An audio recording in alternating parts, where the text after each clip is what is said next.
Hi friends, இன்றைக்கி காலையில் husband போயிட்டு மீன் வாங்கிட்டு வந்திருந்தாங்க. சங்கரா மீன் காலையிலே குழம்பு வச்சிடலான்னு சொல்லிட்டு தான் ரெடி பண்ணிகிட்டு இருந்தேன். குழம்பு பண்ணுறதுக்கு ஃபஸ்ட்டு ஒரு கடாயில் எண்ணெய் சேர்த்துட்டு எண்ணெய் காஞ்சதும் இது கூட ஒரு 10 பல் பூண்டு, ஒரு துண்டு இஞ்சி சேர்த்துருக்கேன். கூடவே 15 போல் சின்ன வெங்காயத்தை சேர்த்துருக்கேன்.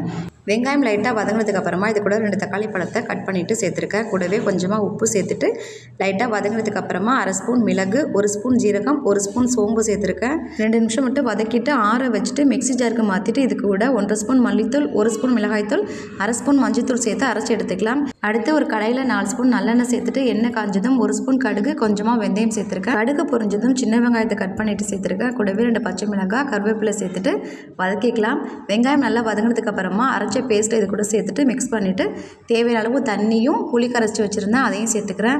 கொதி வந்ததும் தேங்காய் அரைச்சி வச்சுருந்தேன் அதையும் சேர்த்துட்டு தேவையான அளவு உப்பு சேர்த்துட்டு நல்லா கொதிச்சு வந்ததும் மீன் சேர்த்துக்கலாம். மீன் சேர்த்துட்டு 5 நிமிஷத்துக்கு அப்புறம் அடுப்பை ஆஃப் பண்ணிக்கலாம். அவ்வளோதான்.